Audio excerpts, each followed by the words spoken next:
ฟอร์ซ่าวะเล่นปะ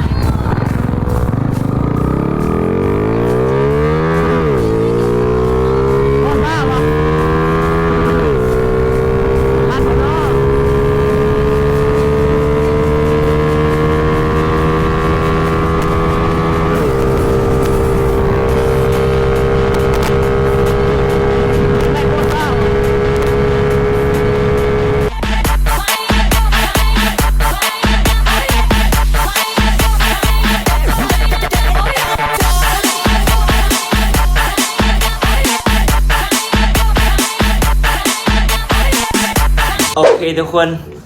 มื้อนี้ก็มีเวลาเราจะมาเฮ็ดคลิปเนาะไปลงคลิปเป็นเดือนเนาะไปลงคลิปแต่โดนแล้วมื้อนี้ก็มีเวลาเราจะมาเฮ็ดคลิปเนาะเพราะว่าช่วงนี้ก็วิว YouTube บ่จักดีนะแล้วก็บ่มีกำลังใจเฮ็ดคลิปเนาะแบบว่าวิวมันบ่ดีคือแต่ก่อนแล้วเนาะมันเฮ็ดหยังมันก็บ่คือตะกี้นะมันวิวบ่ดีแหละก็เลยอยากให้คลิปลงแล้วเนาะก็สิเฮ็ดคลิปลงเป็นช่วงๆเนาะเดือนละเทื่อ2เทื่อเอาแบบนี้เพราะว่าบ่มีเวลาเฮ็ดแน่อีกอย่างเนาะขายเครื่องเนาะขายท่อรถขายอย่างไรของมื้อนี้โอเคคลิปนี้ก็เฮาก็สิมาเอาดีมไปเทสคือเก่าเนาะคือคลิปก่อนหน้านี้เฮาใช้สเตอร์14 29เนาะแต่ว่ารถมันตัดเนาะแต่คลิปนี้เฮาสิ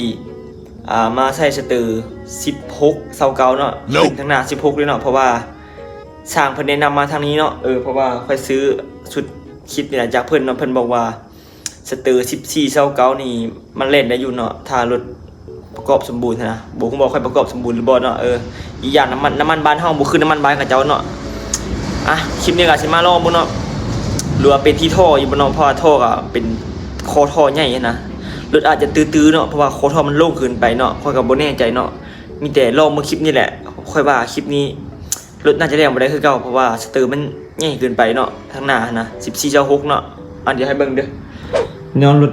บ่ได้ขี่แต่โดนเนาะอีกอย่างนะรถเป็นลูก57เนาะซัก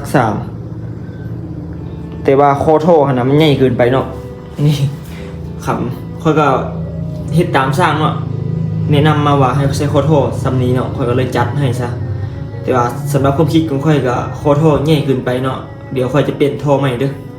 จะเปลี่ยนท่อมันพอดีนะอันนี้คอท่อน่าจะใหญ่เกินไปหรือว่าหัวซีดน่าจะหนาขึ้นไปเนาะเพราะว่าค่อยจูนมันบางแล้วเนาะมันยังหนาอยู่เนาะ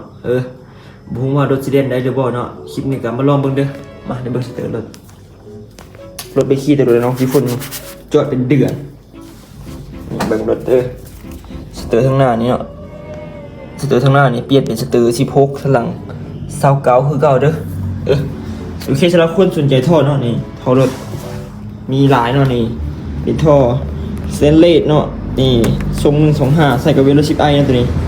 นี่แล้วก็ท่อทรงขวยเนาะนี่ทรงขวยมีนี่เนาะมีพร้อมส่งเลยเด้อนี่เสื้อเนาะยังบ่หลายยัง3แบบ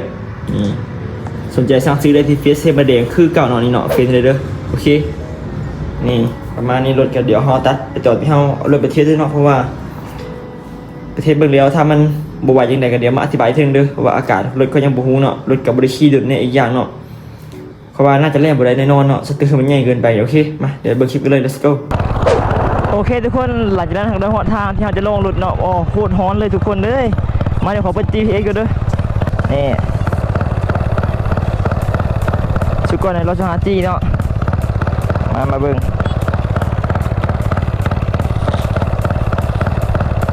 มานี่เลยจีสเตอร์มื้อนี้เป็นสเตอร์16เลยข้างหน้า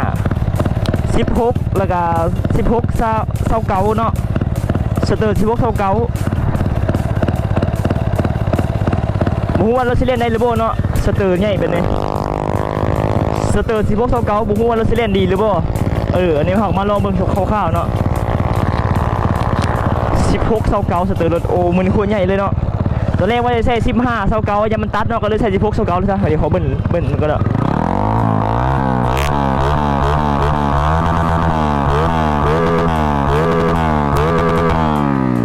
รถกับไปขี่เป็นทิศแล้วเนาะ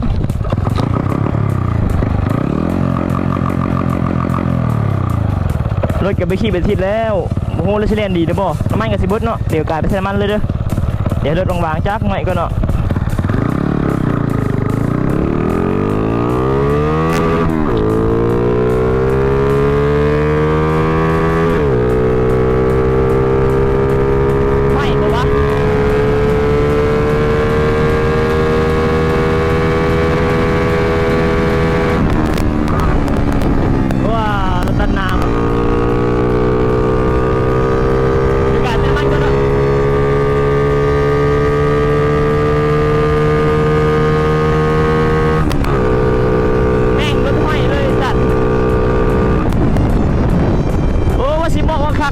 รถจักรมันจะออกมาเนาะก็เลยบุกกะหมอบเดี๋ยวการไปใช้น้ำมันก็ขามาถึงลงให้เบิ่งโอเค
เดี๋ยวมาอีกแป๊บนึง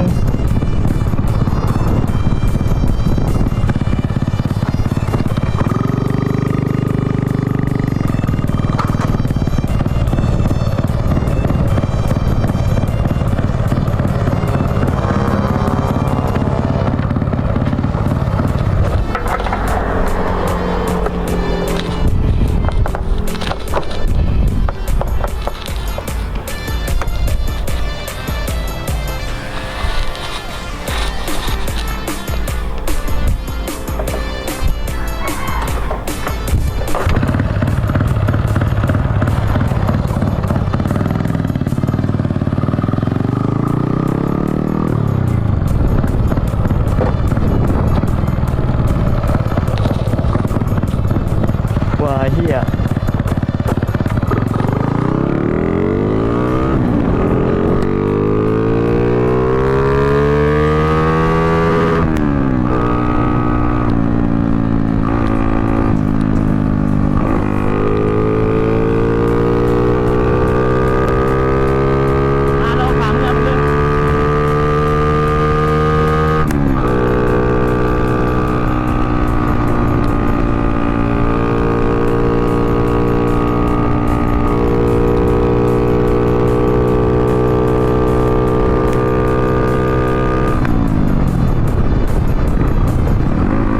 รถกวนหลายเชี่ยแซงซะได้ไหม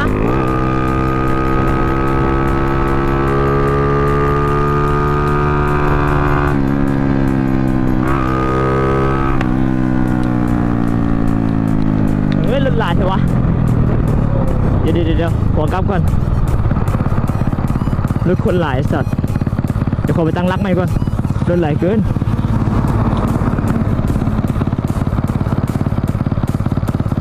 รถหลายเพื่อนต้องเดี๋ยวขอไปตั้งรักก่อนด้วย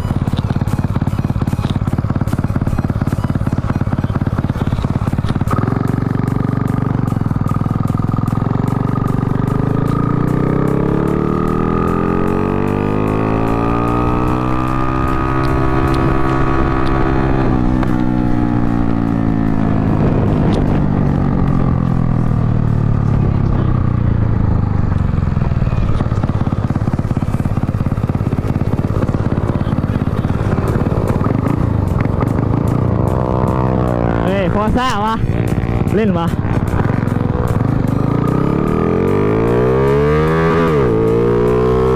พอซ่าวะทันหมดเนาะ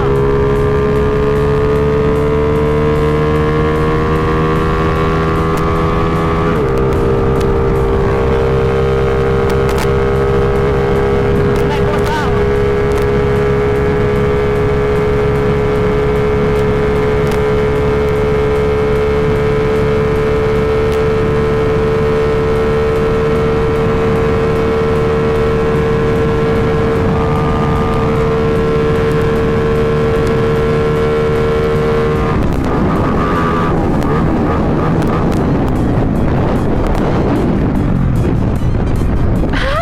ซ่า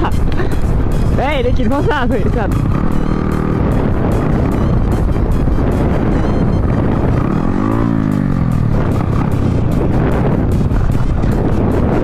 ลงละ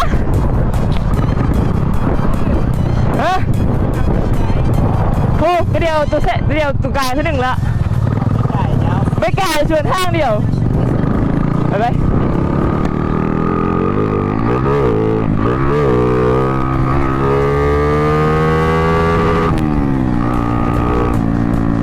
พี่ทุกคนเฮากับประเทศไปแล้วเด้อรถเล่นบ่ได้อลีตามที่เฮาเว้าเนาะรถเล่นบ่ได้เลยเนาะเพราะว่าสเตอร์มันใหญ่เกินไปทางหน้าเนาะมันรถห้อยเนาะบ๊ายบายท้ายมันบ่ดื้อนะเพราะว่ารถมันห้อยเนาะท้ายบ่ดื้อเลยท้ายแบบไปบ่รอดเนาะเลข4น่ะอึดเลยมี2สาเหตุเนาะ1คอท่อใหญ่เกินไปรถตื้อเนาะท้ายบ่ดื้อ2สเตอร์ใหญ่เกินไปอีกเนาะสเตอร์หน้าใหญ่เกินไปรถห้อยเนาะเดี๋ยวเอามาไล่ไม่อีกเนาะเดี๋ยวสิรถสเตอร์ข้างหน้า15ลงแล้วก็เปลี่ยนท่อไม่เดี๋ยวม้างจักกระเบิงเนาะเดี๋ยวม้างฝาสูบเนี่ยเอามาเบิ่งเนาะว่ามันเป็นจังไดเนาะตั้งแต่ประกอบมา2 เดือนแล้วรถนี่บ่เคยม้างเลยเนาะเดี๋ยวสิมาประกอบหรือไม่เนาะหรือประกอบไม่เบิ่งเนาะเดี๋ยวช่วงนี้ก็บ่มีเวลาเนาะขายแต่เครื่องพวกนี้บ่มีเวลาเลยโอเคเดี๋ยวคลิปหน้าเฮามีแต่ว่าคลิปหน้านะเฮาสิลองแบบบ่ให้คลิปเนาะสิลองไปเทสอีหยังมันโอเคมันเล่นดีผู้ใดหันอยากให้คลิปลงอีกทีนึงเนาะถ้ามันรถมันเล่นบ่ได้140 150นี่ค่อยจะบ่เฮ็ดลงเลยเนาะรถคันนี้ว่ามันยังเล่นบ่ได้นะเดี๋ยวค่อยไปไล่หาให้มันได้ก่อนเนาะค่อยจะมาอาชีพลงให้เบิ่งเนาะว่ารถนี้มันเล่นได้แล้วเด้อรถนี้เฮ็ดแบบนี้มันเล่นได้แล้วเนาะโอเคเนาะสำหรับรถซิปก็บ่ได้ให้คลิปลงตลอดแล้วเนาะเดี๋ยวมีคอนเทนต์ใหม่อีหยังจะเฮ็ดลงเด้อน่าจะรีวิวท่อเนาะนี่ท่อเข้ามาใหม่ท่อค่อยนี่แหละเดี๋ยวเทสท่อแบบนี้นะเบิ่งเนาะนี่อันนี้ท่อทรงยนต์เด้อท่อทรงยนต์ปลายยาวเนาะเดี๋ยวเทสท่อให้เบิ่งเนาะเดี๋ยวคลิปหน้าจะเทสท่อให้เบิ่งเนาะโอเคสำหรับคลิปนี้ก็ขอลาไปก่อนเด้อช่วงนี้ก็บ่ได้เฮ็ดคลิปคือแต่ก่อนแล้วเด้อเพราะว่าค่าเวียกแล้วก็สองมากก็บ่มีกำลังใจให้คลิปเนาะวิวบ่ดีคือแต่ก่อนแล้วเนาะ YouTube พวกนี้ก็จะเอาไปลินเพจดิ TikTok หลายคนเนาะYouTube ก็จะบ่เห็นจะให้คลิปลดแล้วเนาะบ่ว่าช่องใดก็วิวบ่ดีคือแต่ก่อนแล้วเนาะโอเคสำหรับคลิปนี้ก็ขอลาไปก่อนบ๊ายบาย let's go